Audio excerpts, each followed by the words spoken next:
Bismillahirrahmanirrahim. Assalamualaikum warahmatullahi wabarakatuh. Yang dimuliakan anak-anak pelajar yang cikgu kasihi. Jadi pada kali ini cikgu akan berkongsi tentang kaedah ataupun teknik untuk menulis perenggan pendahuluan yang baik, dan juga kaedah untuk kita menganalisis soalan. Apabila kita dapat soalan karangan, sebelum kita mula menjawab, perkara yang paling penting ialah anak-anak pelajar ataupun calon-calon peperiksaan SPM terutamanya, anda perlu menganalisis soalan, memahami apakah sebenarnya tugasan ataupun kehendak soalan. Baik, jadi pagi ni insyaAllah cikgu cuba berkongsi pengalaman dan juga beberapa tips bagaimana kita boleh menulis karangan yang baik bermula dengan perenggan pendahuluan, dengan memahami apakah tuntutan soalan ni sebenarnya. Baik anak-anak, jadi pagi ni cikgu akan gunakan contoh dua soalan sebagaimana yang ada dalam video ni. Soalannya berbunyi, sejak akhir-akhir ini sektor pertanian kurang diberikan perhatian oleh kerajaan sehingga menjejaskan bekalan makanan kepada rakyat Malaysia. Uraikan langkah-langkah yang boleh dilaksanakan oleh pelbagai pihak untuk memperkasakan sektor pertanian di negara kita. Baik, ini ialah soalan yang dikemukakan. Baik, untuk makluman anak-anak, dalam soalan ini ada dua komponen utama ataupun ada dua bahagian utama yang perlu kita faham dengan jelas. Yang pertama ialah komponen ataupun bahagian penyataan umum. Jadi penyataan umum ni juga disebut sebagai komponen ataupun bahagian stimulus. Yang manakah bahagian stimulus? Di atas tu, sejak akhir-akhir ini sektor pertanian kurang diberikan perhatian oleh kerajaan sehingga menjejaskan bekalan makanan kepada rakyat Malaysia. Itu ialah penyataan umum ataupun disebut sebagai stimulus soalan. Baik, komponen yang kedua, uraikan langkah-langkah yang boleh dilaksanakan oleh pelbagai pihak untuk memperkasakan sektor pertanian di negara kita. Itu ialah komponen yang kedua yang kita sebut sebagai penyataan soalan. Baik, jadi sebelum kita mula menjawab, kita perlu menganalisis soalan karangan kita supaya kita benar-benar faham apakah kehendak ataupun tuntutan tugasan soalan ini, sehingga memungkinkan kita menjawab soalan ini dengan tepat, dengan baik. Baik, jadi cikgu nak berikan fokus kepada penyataan umum ataupun stimulus tadi. Baik, apakah yang terkandung dalam stimulus? Penyataan umumnya berbunyi, sejak akhir-akhir ini sektor pertanian kurang diberikan perhatian oleh kerajaan sehingga menjejaskan bekalan makanan kepada rakyat Malaysia. Baik, apa yang ada dalam bahagian stimulus? Yang pertama ialah kita jumpa sejak akhir-akhir ini. Baik, itu ialah penyataan masa. Sejak akhir-akhir ini bermaksud belakangan ini ataupun pada masa ini ataupun kini. Itu maksud sejak akhir-akhir ini. Dan yang kedua yang penting dalam stimulus ialah kita akan dapat mengesan tema yang diuji ataupun tajuk yang diuji dalam soalan ini. Sektor pertanian itu merupakan tajuk ataupun tema yang diuji dalam soalan kita. Jadi calon-calon mesti menguasai apakah definisi apa ataupun apakah maksud sektor pertanian. Sektor pertanian ini merangkumi apa? Adakah merangkumi sektor perdagangan? Sektor pertanian ini merangkumi perikanan, ataupun sektor pertanian ini merangkumi sektor penghasilan bekalan makanan, seperti sayur-sayuran dan buah-buahan. Jadi itu yang perlu dikuasai oleh calon, supaya dalam jawapan kita nanti kita memberikan maklumat secara terperinci ataupun maklumat secara jelas tentang tajuk ataupun tentang temanya, iaitu sektor pertanian tadi. Baik, yang ketiga kita jumpa kurang diberikan perhatian. Apakah maksud frasa kurang diberikan perhatian? Dalam konteks ini, kurang diberikan perhatian bermaksud tidak dijadikan sebagai fokus utama, ataupun kita katakan sebagai tidak mendapat sambutan, ataupun tidak diberikan penekanan.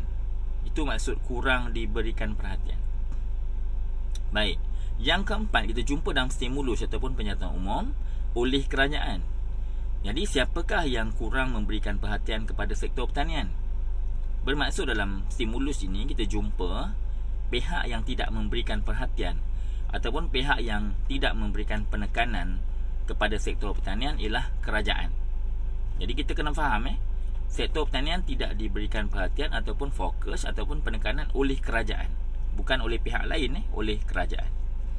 Baik, kita jumpa lagi yang kelima, sehingga menjejaskan bekalan makanan. Baik, dalam stimulus kita jumpa pernyataan ataupun frasa yang menyebut berkaitan dengan kesan.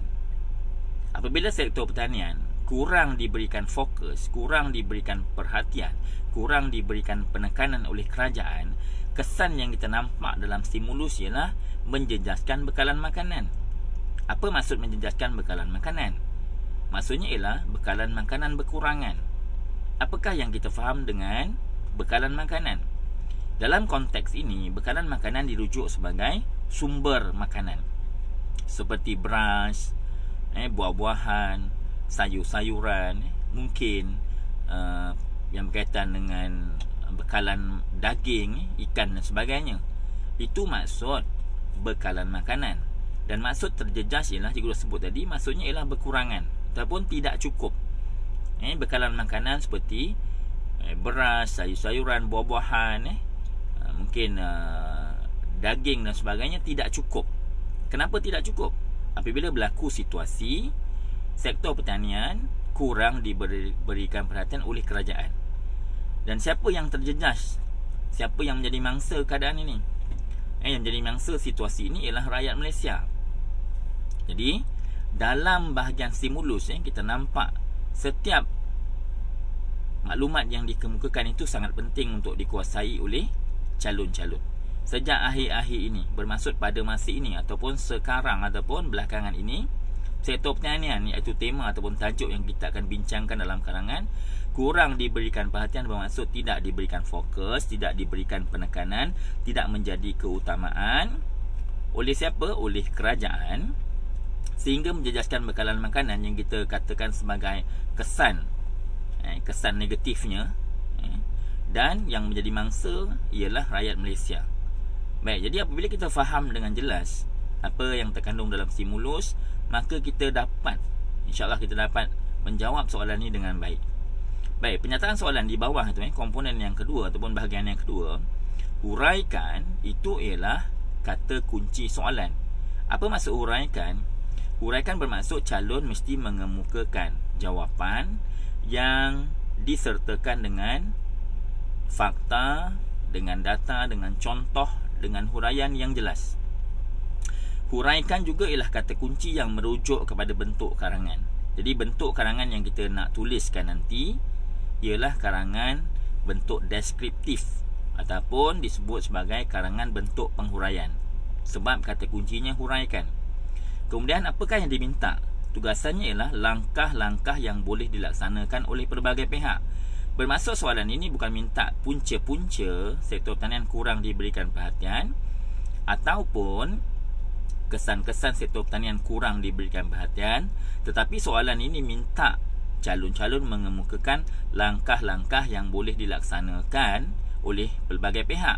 Siapakah pelbagai pihak itu? Baik, dalam stimulus disebut pihak kerajaan yang tidak memberikan perhatian kepada sektor pertanian. Bermaksud tuntutan soalan ini ialah calon-calon mesti mengemukakan langkah-langkah yang perlu dilaksanakan oleh kerajaan dulu. Langkah-langkah yang boleh dilaksanakan oleh kerajaan untuk memperkasakan sektor pertanian. Jadi tuntutannya ialah dalam jawapan kita nanti, perenggan yang pertama kita fokus kepada usaha ataupun langkah kerajaan untuk memperkasakan sektor pertanian. Kemudian kita masukkan pihak-pihak lain, sebab soalan minta oleh pelbagai pihak. Selain kerajaan, kita masukkan pihak-pihak lain. Mungkin kita akan sentuh berkaitan dengan agensi-agensi yang berkaitan dengan sektor pertanian. Kita sentuh peranan pihak media, kita sentuh peranan institusi pendidikan, kita sentuh peranan pihak-pihak yang lain yang sesuai dengan tajuk ataupun tema sektor pertanian dan sesuai dengan tugasan soalan, iaitu langkah-langkah untuk memperkasakan sektor pertanian. Baik, maksud memperkasakan ialah memajukan. Maksud memperkasakan ialah menambah baik. Itu maksud memperkasakan sektor pertanian di negara kita. Jadi dalam konteks ini, apakah kehendak soalan ataupun tugasan soalan? Secara jelasnya, soalan minta calon-calon mengemukakan usaha-usaha ataupun langkah-langkah ataupun kaedah-kaedah yang boleh dilakukan oleh pihak kerajaan, oleh pihak media, oleh agensi-agensi berkaitan, oleh NGO, oleh pihak swasta ataupun oleh pihak-pihak yang lain untuk memajukan sektor pertanian di negara kita. Baik, itu ialah kaedah kita menganalisis soalan. Dan untuk menganalisis soalan sebenarnya ada 7 item ataupun 7 elemen yang perlu calon kuasai. 7 elemen ini sangat penting supaya calon-calon jelas akan kehendak ataupun tugasan soalan yang ada dalam soalan HPM kertas 1 bahasa Melayu kita ini. InsyaAllah cikgu akan sambung video ini dengan 7 elemen penting yang perlu dikuasai oleh calon dalam menganalisis soalan esei ni. Jadi kita jumpa lagi dalam video yang lain. Sekian. Jadi insyaAllah mudah-mudahan dengan sedikit penerangan cikgu ini boleh membantu calon-calon, terutamanya calon-calon HPM untuk memahami kehendak soalan dengan lebih baik. Jadi wassalam warahmatullahi wabarakatuh.